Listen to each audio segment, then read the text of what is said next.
Presiden Joko Widodo marah dengan nada cukup tinggi terhadap para menteri yang dianggap memiliki rapot merah bekerja biasa saja di tengah wabah virus corona.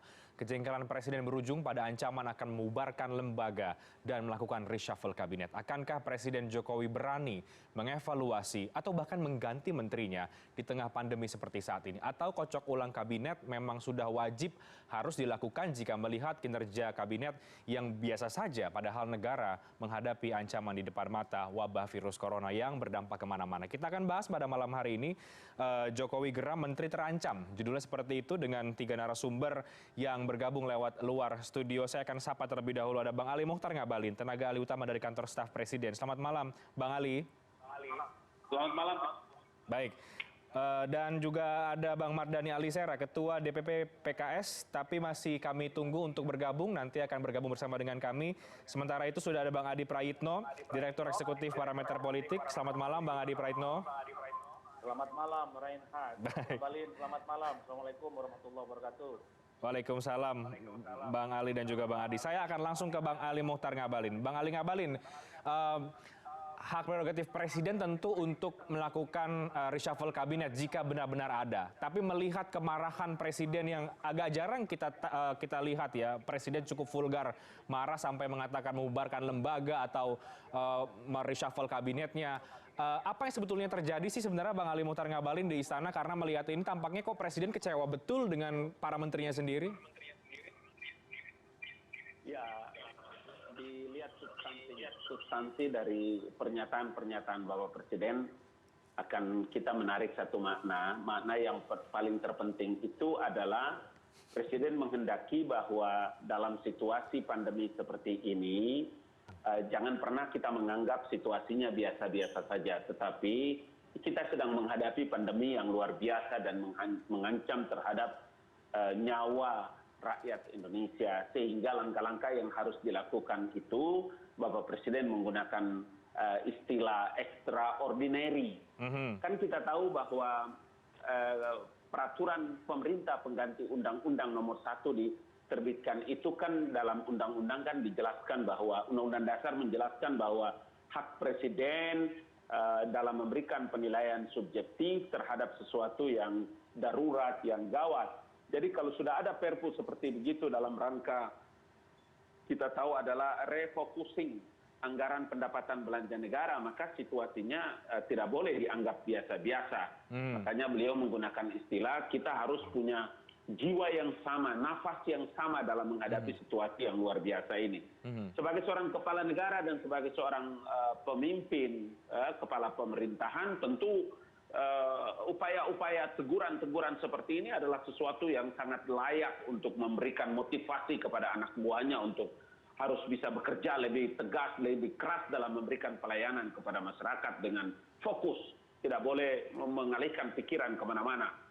Saya kira itu pesan substansi yang harus kita cerna bersama. Oke, tapi pesan yang lain yang ditangkap juga oleh publik berarti memang Pak Jokowi sendiri menyadari ada menteri-menterinya yang tidak bekerja atau tidak berperforma maksimal, Bang Ali Mokhtar, apalagi dalam pandemi COVID-19 ini tentu harus dievaluasi dong. Kalau kemudian Pak Presiden sampai begitu marahnya kan berarti ada yang ada yang tidak benar begitu, ada yang tidak bekerja secara maksimal. Nah ini bagaimana Bang Ali? Ya, kalau evaluasi dan penilaian itu sama seperti yang Renat bilang tadi, bahwa ini adalah hak yang memang dimiliki oleh Presiden, hak prerogatif yang Bapak Presiden miliki untuk bisa melakukan langkah-langkah yang cepat dan tepat dalam melihat evaluasi atas pemerintahannya. Oke, baik. Seberapa besar kalau begitu Bang Ali Mokhtar Ngabalin kode ini atau sinyal untuk adanya reshuffle kabinet setelah marahnya Presiden ini? Atau jangan-jangan ini hanya marah berkeluh kesah saja tapi kemudian tidak ada follow up-nya setelah itu, Bang? Ya, kan kita tahu bahwa kalau apa yang disampaikan oleh Bapak Presiden ini kemudian secara jelas dan nyata tentang berapa banyak alokasi anggaran yang terserap maupun tidak. Di antaranya mungkin mengenai percepatan penanganan dalam hal kesehatan, Kemudian beliau singgung juga mengenai bansos, bantuan sosial, dan lain-lain sebagainya. Apa yang mau saya katakan dari sini, dengan teguran keras yang dilakukan oleh Bapak Presiden, tentu saja menjadi satu cambuk tersendiri bagi Bapak Ibu para menteri yang melaksanakan tugasnya dalam bidangnya masing-masing. Kita berharap ya, saya kira masyarakat juga punya harapan yang sama seperti apa yang dilakukan oleh Bapak Presiden. Kalau presidennya begitu berani dan cepat, kemudian tidak mengenal pagi, siang, sore, dan malam, ya, kesana kemari untuk memberikan perhatian dan pelayanan kepada masyarakat, maka para pembantunya menurut lazimnya ya harus jauh lebih bisa, lebih kuat daripada seorang presiden. Oke, jadi itu adalah bentuk ketegasan presiden, begitu ya Bang Ali Ngabalin? Iya, karena dua hal. Jangan lupa bahwa dalam pemerintahan, ya, saya kira presiden di seluruh republik ini dari masa ke masa juga melakukan resapel adalah hal yang biasa. Tetapi yang paling terpenting bagi seorang kepala negara, presiden, tentu dalam ilmu manajemen, ilmu leadership kan ada reward and punishment. Jadi kalau ada yang baik tentu harus diberikan reward. Kalau ada yang lambat-lambat ya tidak ada cara lain kalau memang presiden harus memberikan punishment, normal saja gitu. Oke, apakah itu benar bentuk ketegasan menurut teman-teman dari PKS? Ada Bang Mardhani Alisera dan juga nanti ada Bang Adi Praitno, tapi usai jeda saya akan tanya ke mereka berdua. Kami akan segera kembali sesaat lagi.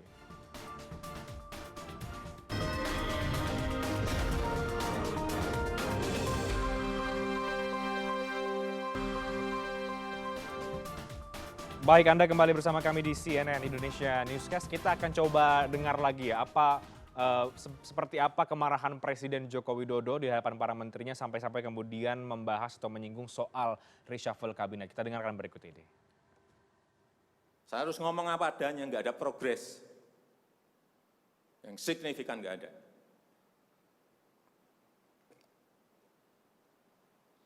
Kalau mau minta perpu lagi, saya buatin perpu. Kalau saudara belum cukup, asal untuk rakyat, asal untuk negara. Saya pertaruhkan reputasi politik saya.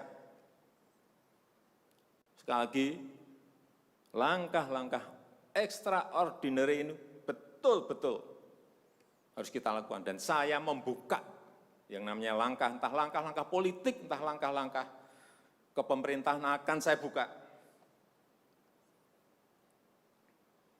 Langkah apapun yang ekstraordinari akan saya lakukan.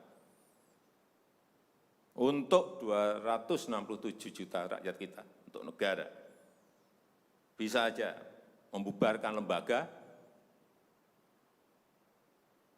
bisa aja reshuffle, udah kepikiran kemana-mana saya. Baik, saya akan lanjutkan dialognya. Saya akan ke Bang Adi Praitno terlebih dahulu. Bang Adi, jadi apa yang Anda lihat Bang Adi Praitno dari pernyataan Presiden soal kemarahan tersebut? Mungkin tidak sih ada reshuffle kabinet katakanlah di tengah pandemi seperti saat ini, apakah itu tidak kemudian berdampak juga ya terhadap stabilitas politik misalnya? Iya, Reinhardt. Sebenarnya banyak hal yang bisa dijelaskan dari pidatonya Pak Jokowi yang viral beberapa waktu yang lalu. Kalau mendengar apa ini disampaikan Bang Ngabalin, sepertinya Indonesia ini baik-baik saja. Jadi pidato Presiden itu ya tidak ngefek apapun. Nah, cuman yang kita tangkap secara umum, kita yang melihat dari jauh, minimal pertama yang kita tangkap, kalau yang mengkritik Menteri Pak Jokowi saat ini itu adalah rakyat biasa-biasa saja, bisa ramai itu persoalan. Ini dianggap hoax, dianggap fitnah, dianggap mendiskreditkan dan seterusnya. Ini Presiden langsung yang mengkritik menterinya yang dianggap tidak ada kemajuan dalam menangani kasus corona. Disebutlah satu persatu, sejumlah kementerian merasa tersindir dan semacamnya. Yang kedua yang bisa kita tangkap, ini kan sebenarnya secara tidak langsung mempertontonkan aurat kabinet ini sendiri, telanjang gitu ya, bahwa menteri-menteri Pak Jokowi tidak ada yang maksimal. Dan itu clear disampaikan oleh Pak Jokowi. Dan untuk kali ini, Pak Jokowi itu menggunakan teori low contact communication. Yaitu teori komunikasi politik yang to the point. Tidak muter-muter lagi, langsung kepada jantung apa yang ingin disampaikan. dia mengkritik sejumlah kementerian yang dianggap tidak perform, tidak maksimal, terutama dalam mengatasi kasus corona. Nah, disinilah kemudian kegaduhan-kegaduhan dan dugaan bahwa akan muncul reshuffle dalam waktu yang dekat ini. Apalagi kan sebentar lagi Oktober sudah setahun. Kabinet kerja ini sudah bisa dievaluasi. Disitulah yang saya kira sebenarnya publik menunggu Pak Jokowi tidak perlu lagi marah, tidak perlu lagi mengultimatum para menterinya. Kalau memang format kinerja menterinya tidak maksimal, ya memang selayaknya untuk direshuffle. Sudah cukup setahun saya kira memberikan ruang yang cukup terbuka kepada menteri untuk melakukan suatu hal yang tidak biasa-biasa. Kan itu yang sebenarnya ditunggu oleh publik. Apalagi seringkali Pak Jokowi selalu ngomong bahwa Pak Jokowi ini tidak bisa diintervensi, tidak bisa ditekan, dan tidak ada beban apapun. Jadi ke depan biar tidak terulang ada ceramah, ada curhat, ada kemarahan yang disampaikan kepada publik, ya sudah sampaikan saja. Oke, Siapa tapi kan saja ini menteri-menteri yang rapotnya merah itu sampaikan saja. Oke, tapi kan ini bentuk ketegasan yang tadi juga disampaikan oleh Bang Ali Ngabalin dari seorang presiden sebagai kepala negara, kepala pemerintahan untuk mencambuk menterinya begitu agar bekerja lebih keras lagi sebetulnya, Bang Adi. Gimana menurut Anda? Betul, kalau cambuknya ini tidak mempan, tentu reshuffle adalah jawaban. Toh banyak resource IDM yang sebenarnya bisa untuk mendaur ulang apa isi ini kabinet gitu ya.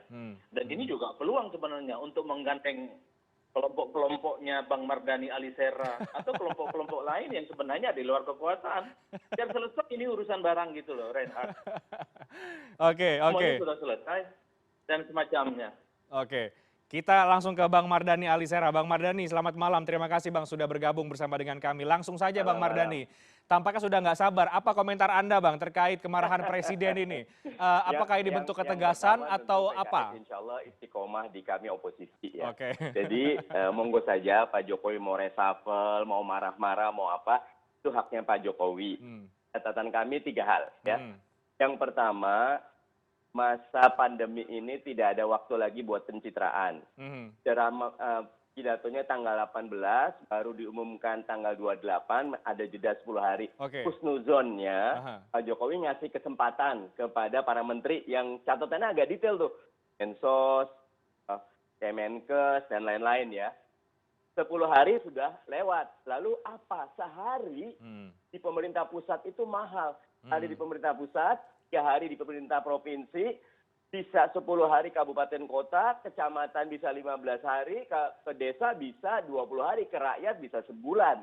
Artinya sehari Pak Jokowi lambat mengambil keputusan, sebulan rakyat harus menanggung. Karena itu poin 1 agak aneh kenapa ditunda. Husnuzonnya memberi kesempatan. Poin 2, lalu mana sekarang sudah 10 hari? Kami menunggu. Kami dukung sepenuhnya Pak Jokowi, udah keras, udah tegas. What next-nya? Kalau cuma lisan, kita meragukan. Tapi kalau sudah ada langkah lanjut, misal roadmap-nya, bansos, datanya akan rapi. Alignment, koordinasi antara pusat, provinsi, kabupaten, kota akan rapi dalam seminggu. Executive order-nya jelas. Kalau lihat, kemarin tuh ada film Ford versus Ferrari. Ya. Si John Ford tegas, pokoknya dalam 1 tahun, mobil Ford akan menang F1. Setahun, terserah mau apa. Nah memang harus begitu Pak Jokowi, harus tegas. Kalau timnya nggak cocok, ya ditukar sama yang cocok. Tetapi nyun sewu, agak khawatir kalau Barcelona kalah terus, belum tentu Lionel Messi yang diganti. Boleh jadi pelatihnya. Nah sekarang saatnya Pak Jokowi untuk membuktikan pelatih terbaik Indonesia nomor 1. Begitu. Oke. Jadi begini Bang Mardhani. Jadi kalau kemudian sudah sekitar 8 hari lebih rapatnya dilakukan, videonya di launching hari ini, harusnya sudah ada progres begitu ya Bang Mardhani ya. Tidak hanya kemudian sampai marah-marah saja. Mestinya begitu. Karena tadi saya bilang, sehari kelambatan pengambilan keputusan di pusat, prosedur ke bawahnya itu panjang sekali. Rakyat akan mendapat dampak buruknya lama sekali gitu. Saya sebenarnya sudah garis bawahi. Nah, nanti teman-teman yang ahli mimik itu bagaimana Pak Jokowi. Nah, tinggal marah presiden itu nggak boleh kelihatan. Terus marahnya itu ada di executive order, di keputusannya berani untuk macam-macam, berani buat Tadi dibilang ada Perpu, menghapus lembaga, reshuffle. Kami tinggal tunggu sekarang karena kita PKS oposisi monggo sekarang haknya Pak Jokowi kok. Pilih yang terbaik. Kami akan kawal karena kalau nggak dikawal ingat tahun 98 BLBI rekapnya 600 triliun. Hasil audit BPKP tahun 2000, 2 tahun sesudahnya 5% yang efektif. Kami akan kawal itu. Begitu. Oke, baik. Saya ke Bang Ali Mokhtar Ngabalin. Bang Ali, bagaimana tanggapan atas apa yang tadi disampaikan oleh Bang Mardhani? Sudah hampir seminggu lebih, lalu apa progresnya setelah marah-marah itu, Bang Ali? Soal waktu normal aja dia. Ya, kalau pidatonya tanggal 18, kemudian diketahui nanti pada tanggal 28 Juni ini ya normal aja. Makanya saya awali tadi dengan satu pernyataan penting bahwa yang paling pokok dari pidato Bapak Presiden itu adalah pesannya. Ya. Pesan yang diharapkan untuk bisa juga sampai kepada para menteri dan juga kepada publik tanah air tentang seberapa jauh perhatian dan langkah-langkah yang diambil oleh Presiden dalam penanganan percepatan COVID-19 ini. Karena itulah maka Presiden kepada menterinya kan bukan kritik, tapi memang teguran. Ini kan teguran keras bagi Presiden kepada menterinya. Kalau ya teman-teman dari luar atau yang tidak sejalan dengan pemerintah tentu adalah kritik. Kritik untuk memberikan masukan, kemudian melakukan evaluasi. Jadi bagi Presiden kepada menteri itu bukan kritik, tapi itu adalah teguran. Sekaligus memberikan dorongan, motivasi yang kuat kepada anggota kabinet agar bisa menjalankan visi dan misi yang dicanangkan oleh Presiden. Kan kita tahu dari awal bahwa tidak ada visi misi menteri, yang ada itu adalah visi Presiden. Sehingga kalau menghadapi masalah pandemi seperti ini memang harus benar-benar extraordinary. Jangan dianggap biasa-biasa. Karena rakyat itu harus secepatnya mendapatkan pelayanan dari pemerintah. Ya. Kenapa pula, itu sebabnya kenapa beliau menggunakan istilah, beliau mempertaruhkan reputasi politiknya kan dalam memberikan pelayanan. Sehingga dalam rangka memberikan pelayanan kepada masyarakat, regulasi apapun yang mungkin dia terhalang dan lain-lain. Bayangkan, undang-undang APBN itu kan bisa dengan diterbitkannya peraturan pemerintah pengganti undang-undang. Untuk apa? Untuk memperlancar seluruh penanganan percepatan terhadap COVID-19.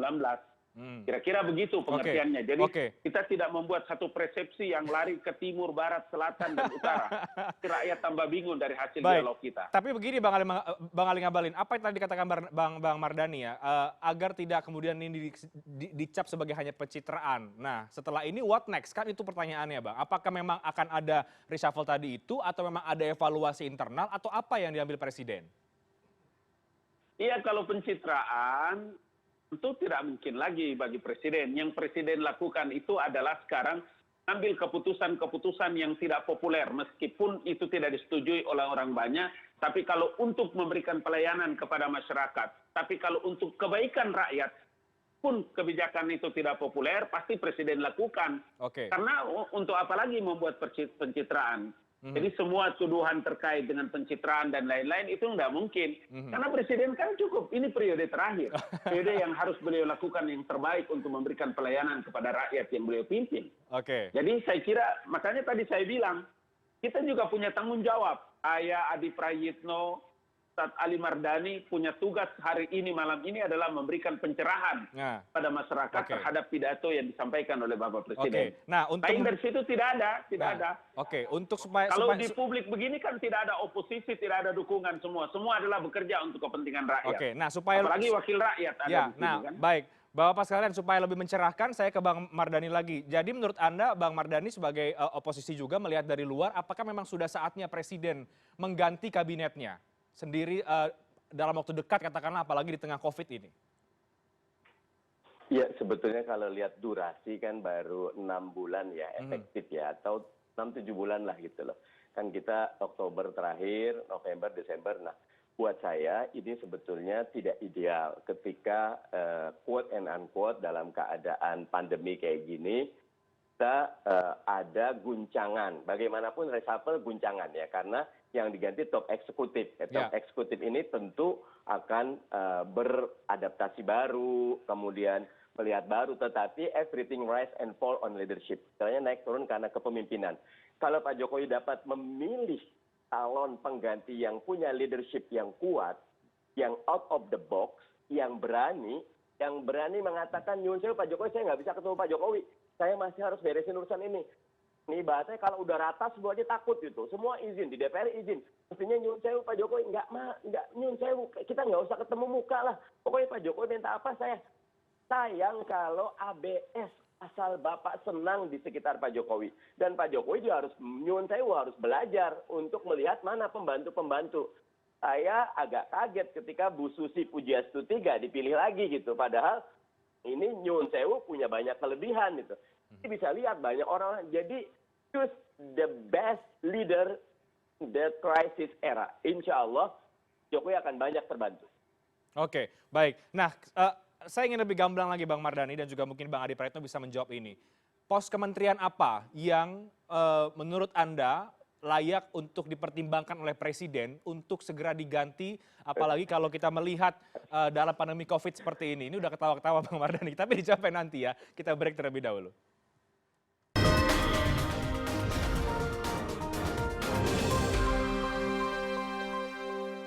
Baik, saya langsung ke Bang Adi Praetno terlebih dahulu. Bang Adi, silakan Anda ingin ditanggapi dari apa yang tadi sudah kita diskusikan antara Bang Mardhani dengan Bang Ali Mohtar Ngabalin? Ya memang paradoks kalau melihat pidatonya Pak Jokowi. Dulu waktu awal-awal corona masuk ke Indonesia, disuruh kalem, suruh nggak panik, disuruh biasa-biasa saja. Giliran semua orang dan menterinya biasa-biasa saja juga dikritik. Ya. Harus ada upaya-upaya revolusioner, extraordinary, dan seterusnya. Jadi kalau mau Ngabalin tidak mau ini dianggap sebagai upaya reshuffle, ya mungkin Pak Jokowi akan memimpin secara langsung satu era yang disebut dengan era normal. Jadi ke depan menghadapi pandemi begini ya harus menggunakan cara-cara yang tidak biasa. Ekonomi harus tetap jalan. Bansos harus terdistribusi dengan baik. Begitupun dengan anggaran-anggaran yang cukup luar biasa itu harus terserap. Dan Jokowi kayaknya memang layak untuk marah. Karena segala hal sudah diberikan kepada menterinya. Ratusan anggaran sudah dibiarkan. Begitupun dengan sejumlah regulasi yang dipermudah, perpres dijanjikan. Yang penting atas nama rakyat Indonesia. Tapi sekali lagi, sampai kapan kemarahan ini akan bermuara? Yang ditunggu publik sebenarnya adalah bagaimana kemarahan ini bermuara, bukan hanya perbaikan pada kinerja, tapi mengganti sejumlah tim yang memang sudah tidak perform. Sudah tidak bisa mengikuti kinerja dan ritmenya Pak Presiden. Jangan hanya pelatihnya yang jago, pemainnya tidak mampu memainkan skenario permainan di lapangan. Kan ini sebenarnya yang disebut dengan bagaimana menghadapi suasana corona dengan tidak biasa-biasa saja. Apalagi dulu waktu kabinet kerja jilid kedua ini kan penuh dengan tepuk tangan. Begitu banyak orang yang dianggap inovatif, bisa melahirkan gagasan-gagasan baru di tengah kesusahan. Nah, disinilah sebenarnya letak ujian yang sesungguhnya. Bagaimana para menteri itu berinovasi, menunjukkan performa kinerjanya dalam suasana terbatas. Kalau tidak menunjukkan satu inovasi, ya memang layak untuk diganti. Paling lama lah Desember atau Januari, Pak Jokowi itu harus lakukan itu. Pak Jokowi tidak perlu merasa tersandera, tidak harus merasa punya hutang beban politik apapun pada siapapun. Nah ini menurut Anda seberapa berani Presiden mengambil langkah itu, Bang Adi Praetno? Seberapa berani Presiden mengambil keputusannya? Kalau melihat kemarahannya di YouTube yang kita tangkap, Pak Jokowi nggak main-main. Bukan hanya reshuffle, tapi ingin membubarkan sejumlah kelembagaan yang sudah dianggap efektif, Pak Rehat. Dan itu sebenarnya yang ingin ditunggu oleh publik. Jadi nggak perlu melihat ini apakah kalangan profesional, partai politik. Kalau memang kinerjanya sesuai dengan harapan, ya ganti. Dan itu yang sebenarnya ingin ditunggu. Sehingga video yang viral belakangan ini bukan hanya gimmick, atau bahasanya Pak Mardhani itu, ini bukan hanya semata pencitraan dan semacamnya. Apa ending dari curhat ini? Ada adalah mengamputasi atau mengganti sejumlah pemain yang sudah tidak bisa memainkan skenario seorang pemimpin. Dan itu yang sebenarnya ditunggu oleh publik. Berbagai survei sudah ditunjukkan. Kecenderungan publik menginginkan sejumlah menteri untuk diganti. Ya persoalan siapa yang akan diganti ya tentu hanya Pak Jokowi yang tahu dengan Tuhannya. Kalau kita cuma hanya melihat dari jauh. Baik, saya ke Bang Mardhani. Bang Mardhani, sebagai pihak yang ada di luar melihat kinerja kementerian, tentu kan Anda juga punya catatan ya. Dalam kondisi COVID seperti ini, dalam pandemi begini, kemarahan Presiden juga tadi, artinya ada pos-pos kementerian mana yang menurut Anda juga ini sudah harus Presiden harus cepat ini merombak agar kemudian target-target pemerintah dapat tercapai? Nih, nyuwun sewu ya. Yang pertama, jangan sampai kita menyelesaikan masalah dengan menambah masalah ya. Ketika kita tidak mendetailkan masalah, mana fenomenanya, mana akar masalah, jadi ganti menteri juga tidak menyelesaikan masalah, tapi justru menambah masalah. Ketika akar masalahnya tidak jelas. Jadi ganti apa nih Bang Mardhani? Presiden ingin new normal. Ya, kalau saya dapat, Mas Anies Baswedan belum minat. Ganjar bilang jangan dulu, Bu Hopipa bilang masih jauh, Ridwan Kamil jangan new normal, tapi adaptasi kebiasaan baru, lain-lain. Nah, nyuwun sewu, kata Presiden, Gubernur bisa berkoordinasi minimalnya, telepon dulu sama Kemendagri, minimalnya Menko Polhukam telepon dulu, jangan bicara berbeda. Ini banyak masalah, kita ini kan musyawarah mufakat sebetulnya ya. Karena saya agak khawatir lagi, kayak komunikasi yang itu udah bagus ya. Pak Jokowi mau marah kayak apa, mau nyuwun sewu ya. Kalau bahasa orang kasar mau nempeleng siapapun, asal nggak ketahuan publik, itu haknya Pak Jokowi. Yang penting get things done, mission accomplished. Nah, ketika itu dipublish, maka timbul macam-macam. Saya agak khawatir, ini bagian dari misal pengalihan isu. Ini bagian dari upaya untuk melihat hal yang lain. Agak khawatir. Kecuali kekhawatiran saya diselesaikan dengan ada aksi konkret. Karena misal gini, anggaran 1,3, apa cuma spending saja anggaran yang kesehatan? Seperti apa? Menteri Keuangan bagaimana? Siapapun Menteri Keuangan menurut saya akan pusing dengan kondisi sekarang. Paling enak, ayo jangan ada sesuatu yang menari di atas penderitaan orang lain. Monggo duduk. Enak paling sekarang nyuwun sewu Pak Jokowi. Jangan ketemu siapa-siapa dulu. Menteri panggil satu-satu. Oke. Menteri Pendidikan apa tugasnya? Karena dalam COVID ini apa? Menristek apa? Menkyu apa? Pertanian apa? Semua dibuat KPI-nya. Umumkan KPI itu ke publik. Oke, Menteri Pertanian dalam sebulan kalau tidak begini, pecat. Menteri Kesehatan kalau sebulan tidak, pecat. Enggak, kenapa? Karena Pak Jokowi itu punya mandat mutlak. Siapapun boleh kok gitu. Karena itu hak prerogatif. Nyun sewu. Enggak ada syarat SMP atau SMA buat menteri. Monggo terserah Pak Presiden gitu loh. Itu luar biasa sistem presidensial kita. Nanti kalau kita lihat konstitusi setidaknya ada 17 pasal yang berisi wewenang atas presiden. Sekarang tinggal gunakan itu, eksekusi itu, kita akan lihat dan kita akan bantu. Di bab pandemi COVID-19 ini PKS ada koalisi oposisi.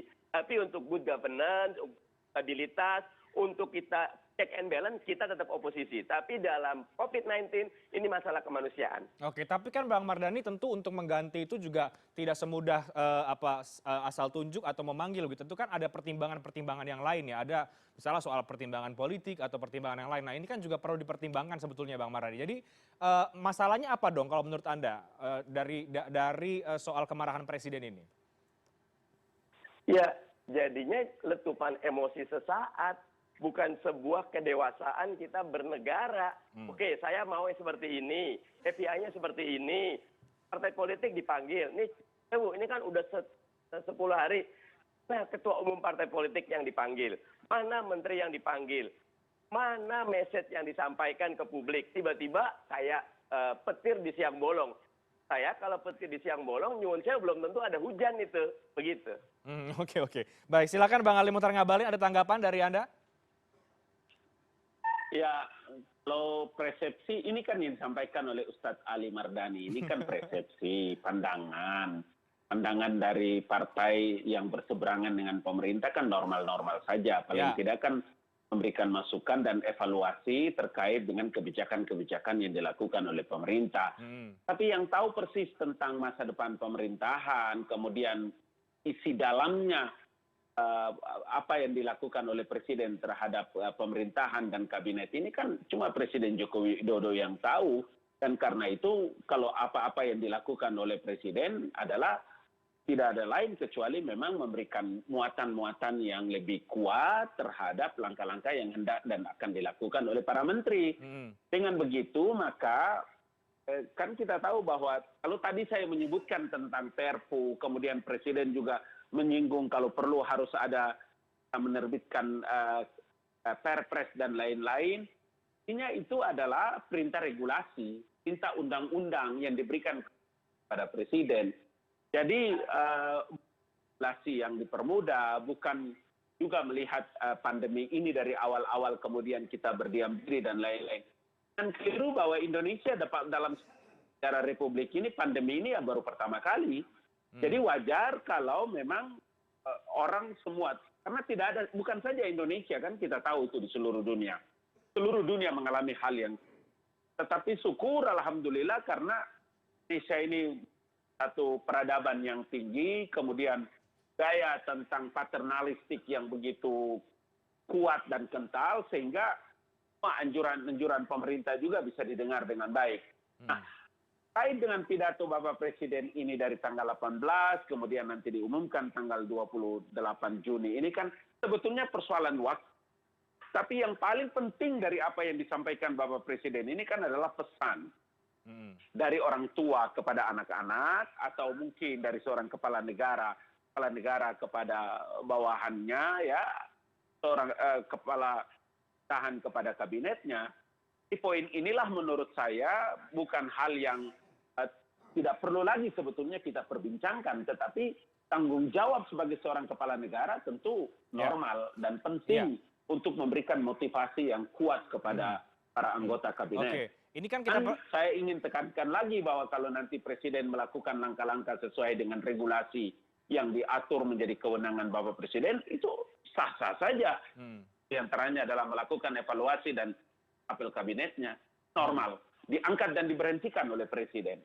Begitu perintah undang-undang. Oke, baik. Terakhir, Bang Adi Praitno, silakan apa konklusi dari Anda, Bang Adi Praitno, melihat kemarahan dari Presiden ini sampai kemudian agar tidak sampai berhenti. Tadi kan Anda juga sempat singgung apa setelah ini, apa kebijakan yang akan diambil oleh Presiden Joko Widodo. Artinya memang harus ada pos-pos menteri yang harus diganti atau bagaimana, Bang Adi Praitno? Kalau melihat kecenderungan apa yang pernah dilakukan oleh Pak Jokowi pada periode sebelumnya, ada dua kemungkinan. Kan Pak Jokowi marah ini mengultimatum artinya bukan hanya sekarang saja, tapi periode sebelumnya juga sering. Di ujung-ujungnya tidak ada reshuffle. Mungkin karena ada keinginan maju yang kedua kalinya, reshuffle agak hati-hati dan terbatas. Nah, periode kedua, ketika ultimatum ini disampaikan ke publik secara terbuka, dan itu video yang sebenarnya mesti off the record, dan direkam oleh banyak orang, ending yang diinginkan oleh publik itu adalah bagaimana menteri yang dianggap kinerjanya tidak maksimal harus diganti. Pak Jokowi sempat menyebut mempertaruhkan reputasi politiknya. Nah, secara perlahan sebenarnya bisa kita intip. Pola komunikasi Pak Jokowi sudah mulai berubah. Dulu high context communication.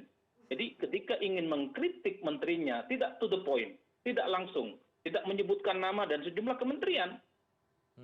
Tapi di periode kedua, Pak Jokowi beralih jadi low tech communication, yaitu satu komunikasi politik yang direct, menusuk jantung sejumlah kementerian yang dianggap tidak perform.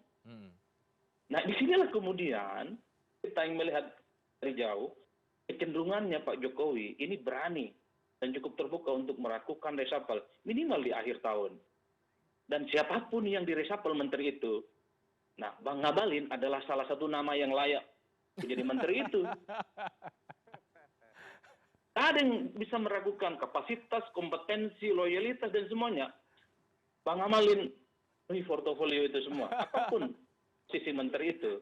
Jadi begitu kesimpulannya, Daihat. Jadi kalau tidak ada peristiwa luar biasa seperti reshuffle dan semacamnya, ya curhat Pak Jokowi seperti periode sebelumnya. Iya. Jadi marah sesaat, 10-5 hari ganti isu lain, selesai, case close. Sudah semua orang tepuk tangan. Iya. Oke. Karena pentas sudah selesai. Baik, jadi kalau Bang Mardhani sudah tidak mungkin kemudian ada di pos menteri begitu ya, karena sudah istiqomah, kata justru Bang Abalin yang mungkin saja mengisi pos menteri kalau kemudian ada reshuffle. Kita tunggu seperti apa ya, Bang Ali, Bang Mardhani juga Bang Adi Praitno, setelah ini apakah berhenti sampai di Maras saja atau ada evaluasi dan mengganti para menterinya melihat kondisi bangsa seperti ini dan dibutuhkan performa dari kabinet yang sangat maksimal untuk bisa menyelesaikan berbagai masalah. Terima kasih banyak Bang Ali Ngabalin, Bang Mardhani Alisera dan juga Bang Adi Praitno sudah bergabung bersama dengan kami pada malam hari ini.